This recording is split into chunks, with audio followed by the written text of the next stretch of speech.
Jerry Rafferty, Baker Street. That's the original Baker Street, not the remixed version. This is Good Morning Mumbai with Hrishikesh.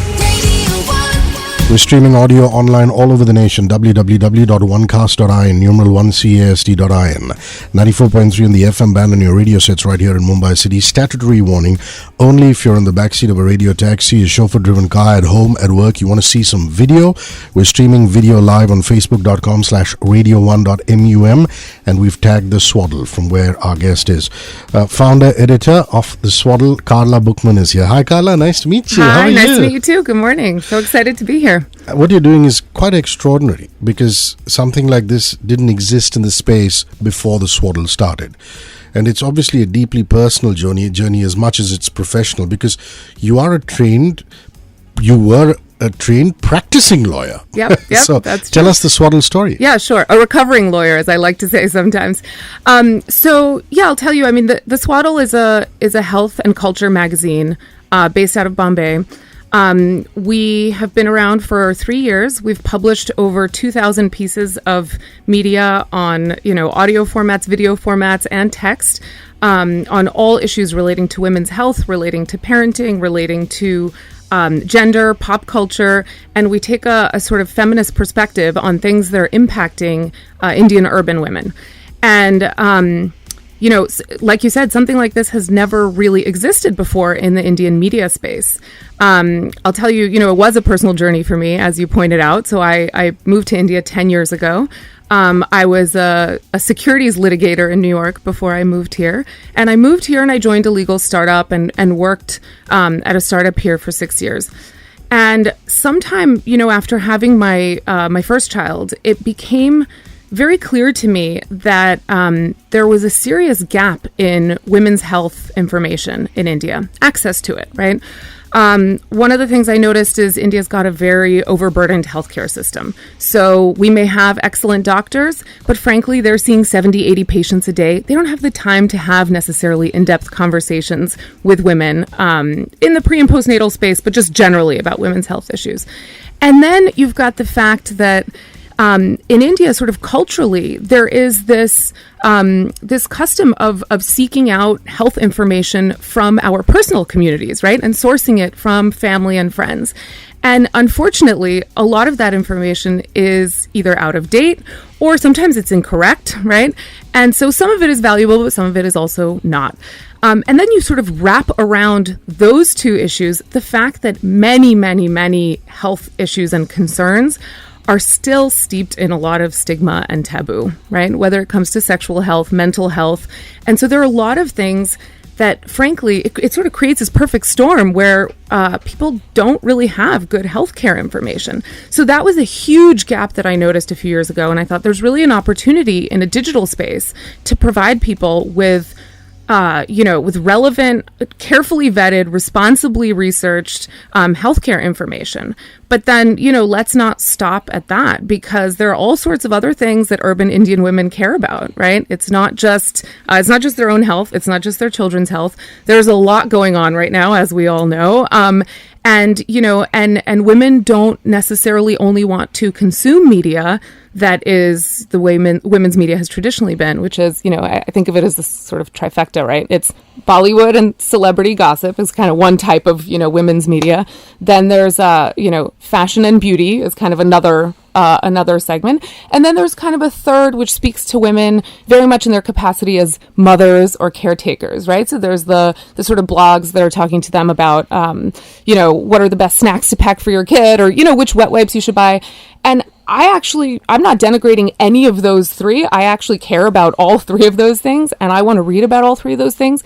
But there are a lot of other things in between, right? And one of the things that the Swaddle aims to do is to fill all those other gaps, right? To report on and comment on all of those other things that are impacting, women in urban India that some of the other women's media platforms are not covering. I find it fascinating. If you go to the Swaddle, you will find this too, that they would do a animation video on how parents can get their infant child to sleep.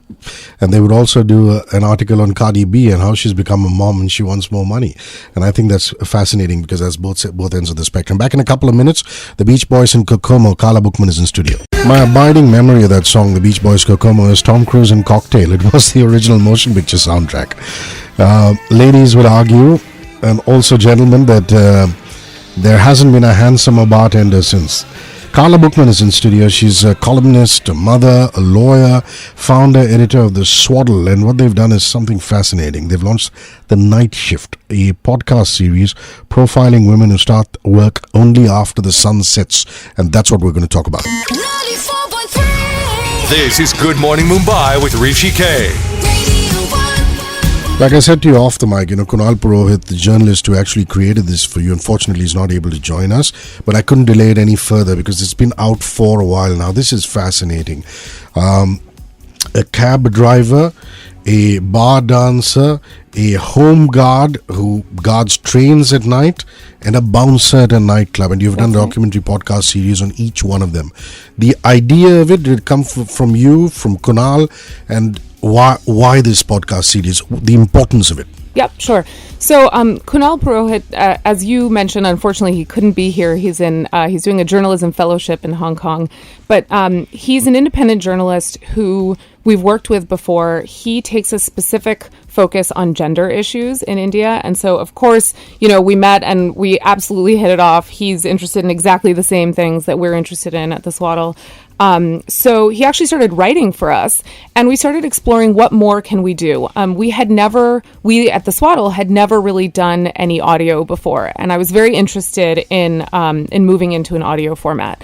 And so we started sort of kicking around some ideas, and we knew that there had to be sort of a strong feminist angle to whatever we were doing, right? A gender equality angle. And so we started kicking around some ideas, and he came back with this one. And, we teased it out together.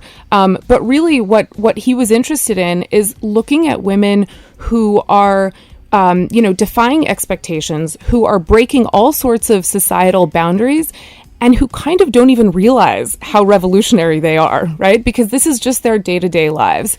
And we thought there was something really amazing in this. And so he went and he found these 4 women, and he spent time with them. He went with them to their jobs, right? He spent time on site with them. He walked some of them home, and he conducted these interviews in their workplaces. A few of the women had their husbands present, or the bar dancer. He was able to interview patrons of the bar and kind of get their perspectives as well, and see sort of the interplay between the women who work at the bars and the men who frequent them. And so he was really able to capture these amazing snapshots of these women. And I think, this is a really important thing to explore as, Indian society is changing so quickly, as women are, entering the workforce. Unfortunately, not as much as we would like. We could get into women's labor force participation, which is dropping, actually. But these 4 women are examples of, women with very little education, with very little means and resources, with many times virtually no family support, who are breaking out of every norm and expectation that has been placed on them and saying, I want to be financially independent. I'm going to go earn my money. And I'm going to do it at night, which frankly, in every society, in every culture around the world, women who work after dark, there's this implicit assumption that there's something untoward about that. What we discover by listening to these 4 women's stories is that these are hardworking, dedicated women whose financial independence has afforded them a huge, benefit and standing within their marriages, within their societies, and it's given them a huge amount of independence. And frankly, their stories are incredible. There's a lot we can learn from them. I'll just give you a few examples. Ranjana, the bouncer, she talks about how now that she's earning more money than her husband, he can't talk to her a certain way, right? And these are these like throwaway comments to her. She doesn't. And sorry to interrupt you. Sure. A 3:30 a.m. walk that Ranjana the bouncer takes from Juhu, a place of work, to the Villeparle station is dangerous in any corner of the globe. You've lived in New York City. Absolutely. A woman thinks twice doing that at 3:30 a.m. there. I wouldn't do it anywhere. And she does it with pride. Absolutely, absolutely. And she's fearless, right? And let's just think about the concept of a woman bouncer at a nightclub. I mean, she's throwing, drunk, belligerent men out of a nightclub, if need be. I think there's something really powerful in that story, or Nisha, the cab driver, right? She talks about, what happens when men ride in the taxis with women drivers at night. And there's always this fear. And there's this one incredible moment, which must have been, a moment that resonated with you. I think it sticks with everybody who listens to this one, where there's a man in the back of the cab who's kind of getting, fresh with her. She's starting to feel uncomfortable.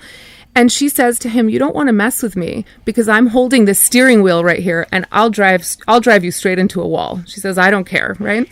And so there's certain sort of power in that where she's saying, "Look, I'm empowered. I'm holding the steering wheel here. I'm in the driver's seat, literally and figuratively," right?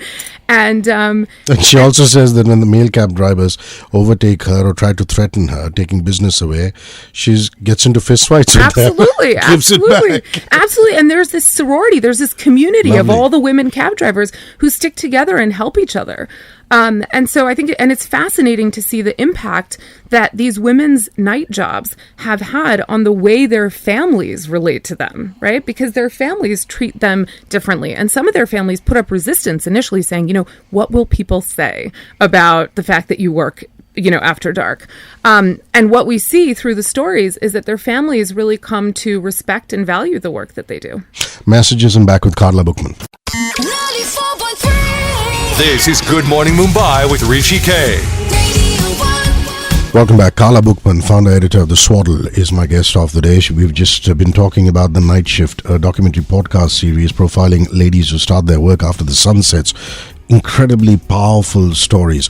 We're still streaming audio online all over the nation. www.onecast.in, numeral 1cast.in, 94.3 in the FM band on your radio sets right here in Mumbai City. So, just a quick one. If people want to listen to the podcast, where can they go? It's available on numerous platforms. Absolutely. So it's available on our website at theswaddle.com/The Night Shift Podcast. And then it's also available on Apple Podcasts, on SoundCloud, and on Stitcher. You can do what I did this morning. You can just let it play on SoundCloud and then just go about making your coffee and this and that. It just takes a few minutes, but it will leave a very lasting impact on you. So did one of your pieces. As a columnist, you do write for the Indian Express. That's right. A piece on the Me Too movement. Yeah. And I found some of them very, very relevant and pertinent. And you said, I can't really quote you, but you said it needs to explode. Talk to me about that. Yeah, sure. So, I think, I feel very strongly about a lot of the issues that Me Too has dredged up. And actually, I write for the Swaddle as well. It's just that a lot of the times I write for the Swaddle, I write under our team editorial byline. But the whole team has been writing about Me Too quite a bit. It's something we think about and talk about a lot. I think, Me Too is sort of forcing us to reckon with the fact that these experiences are really pervasive in women's lives. We've just been running a survey actually on the site on, tell us about your experiences with Me Too. We've been running the survey for about, a week, and we've already got 700 responses. 80% of women said that they personally have been impacted by either sexual assault or sexual harassment. And 88% so far have told us that they know somebody who's been impacted by sexual assault or sexual harassment. Those numbers should concern people, right? If we're saying, again, it's just a sampling of women at this stage that I'm talking about, but the fact of the matter is what this movement has shown us is that sexual assault and sexual harassment are a pervasive problem. They occur across, geographies. They occur at all socioeconomic levels. They're occurring in homes, in offices, in all different types of social circles across socioeconomic levels. And the thing I argued in that Indian Express column that you referenced is that, it's not really about sex. It's about abuse of power, right? These situations occur when a more powerful person thinks that they can abuse, their power, in under circumstances with perhaps a less powerful person, right? And what it has brought to the fore is how frequently women are in the position of that less powerful person.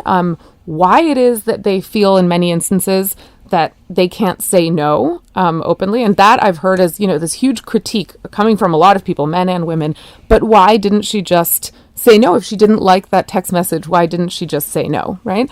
And what it forces us to examine right now is that our definitions of consent are shifting, right?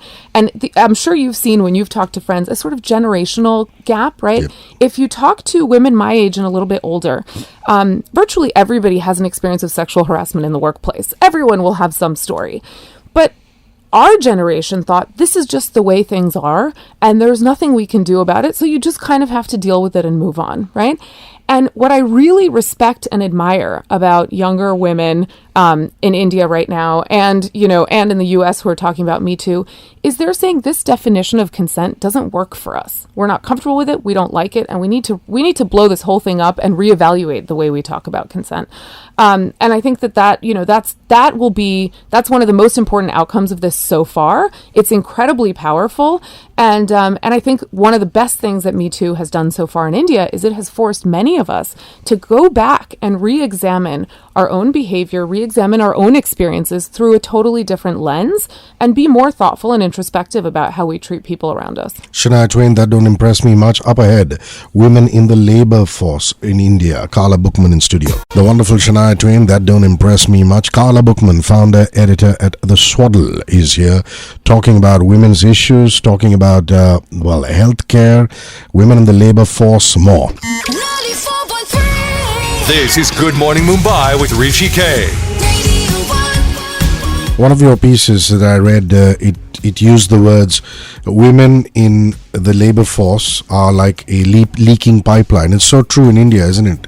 In particular, whereby women are doing very well in their career and then suddenly they make babies and they drop out of the labor force, the workforce. What are we doing wrong? What is it that we can do to retain ladies in the workforce? Yeah. So I think, it's a huge problem because, frankly, if we had more women in the workforce in India, not only would the GDP benefit and the whole country benefit and the country's economy would benefit, but frankly, there's all this evidence that companies with women, at the highest ranks actually do better, right? Organizations that have more gender diversity do better. So, all of our small organizations, large organizations, all of them would benefit from having more women in the workforce. The latest official numbers, last year I think were that there was 27% female labor force participation in India, and as recently as 2 weeks ago, we just reported on a new publication that looked at all of the women in the informal labor force sector that fell out of demonetization, looking at the fact that now it looks like it's 10.6% participation, which is an absolutely abysmal and depressing number. Let's try to unpack why this happens, especially in corporate India. You mentioned the fact that, women sort of have babies and drop out, right? This is a problem that we at the Swaddle have spent a lot of time examining and thinking about. We had an event where we kind of talked about it. There's a lot on the site about it. But yes, it is true that women have children and they drop out, right? And I was speaking to, actually a female executive at an Indian corporate a year or two ago who said to me, we have a lot of trouble hiring young women because we just know that the moment they have kids, they're going to leave, right? And that comment really upset me. So I started trying to understand what is going on here. Let's be clear, it is not the fact that women lose their ambition to work after they have children. It's that there are a combination of pressures in the workforce pushing them out, and there's a combination of factors in the home and in the family pulling them back home, right?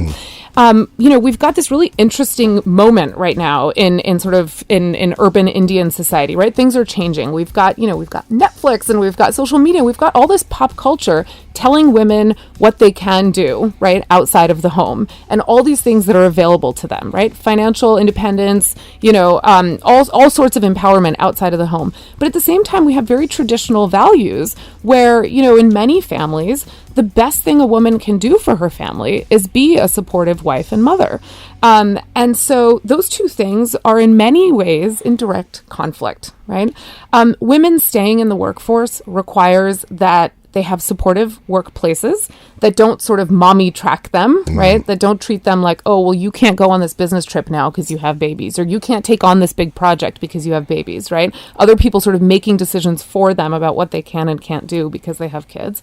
We need workplaces, frankly, that obviously the larger corporates in India have to have creches, right? So that's a start.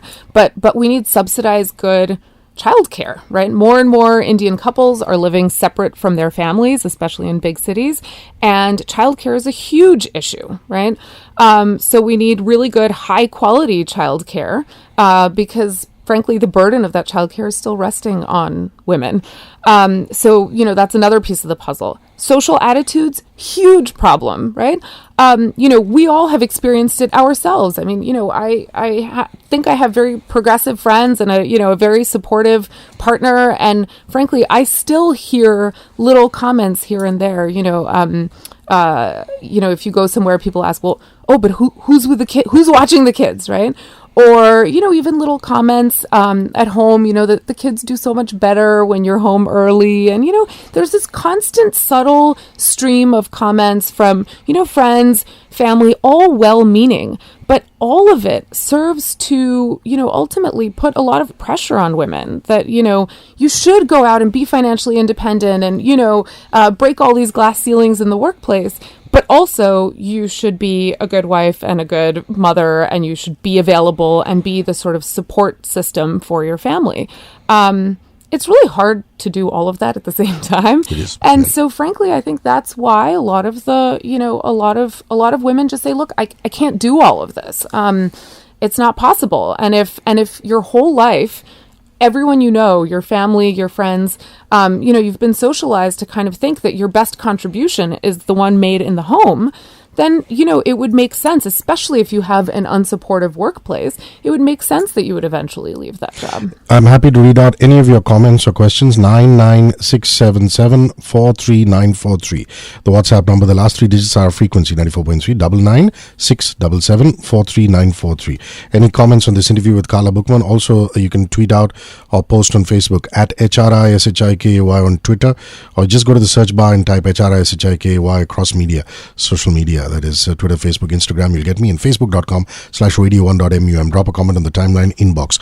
A last leg of conversation up ahead, but only after Robbie Williams, Something Stupid, and some messages. So you're not going to hear us for the next 10 minutes, but one last leg in which I've got to cover some important ground with Karla Bookman. 94.3. This is Good Morning Mumbai with Hrishikesh.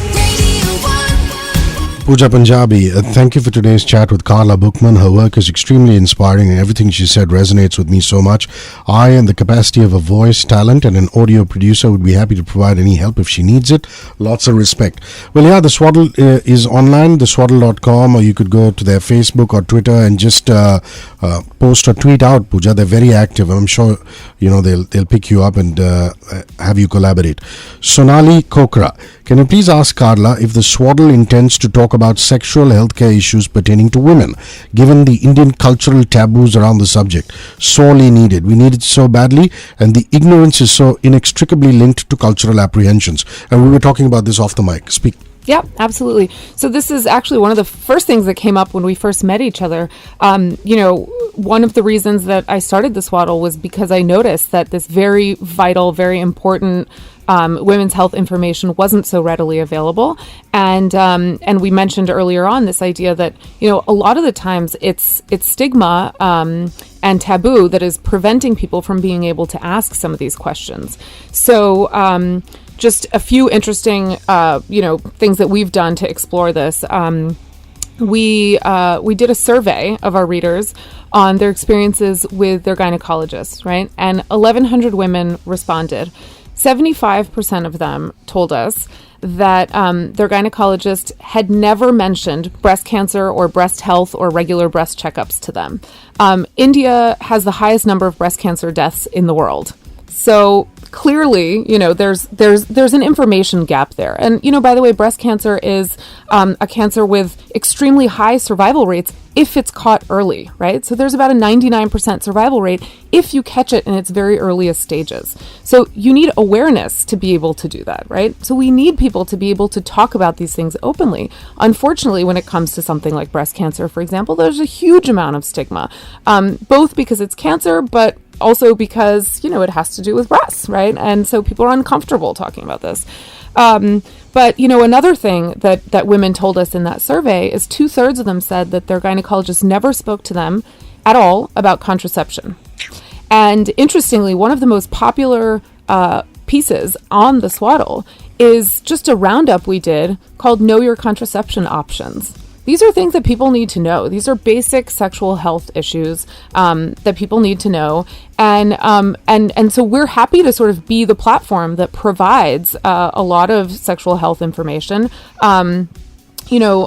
STDs. India has some of the highest rates of untreated STDs for certain STDs. HPV, for example, is an STD that causes cervical cancer. And there's still a lot of controversy in India about administering the HPV vaccine because people think of it as an STD vaccine, right? And sort of somehow related to sex and sexual health, rather than thinking of it as a life-saving cancer vaccine. And so, we have to recognize that a lot of the barriers to accessing good quality healthcare information are there specifically because of stigma and taboo. And that's why it's so important that a site like the Swaddle exists, because it is openly available, it's free, it's non-judgmental, the information is just there for people who need it. My last question is, why are people so afraid of the word feminist, the identity of the modern woman? I ask myself this question all the time, right? Celebrities, politicians, public figures, they just shy away from openly saying, I'm a proud feminist. I would encourage everyone to go look up the definition of feminism in the dictionary, right? It's a belief in equal opportunity regardless of gender. So you can't say, I believe in gender equality, but I'm not a feminist. That doesn't make any sense, right? It's an absolute contradiction in terms, right? So if you are a proud believer in gender equality, you're also a proud feminist. Listen, this has been fascinating. Thank you for rolling by. Thank you so much. Thank you. Sigala Ella just got paid.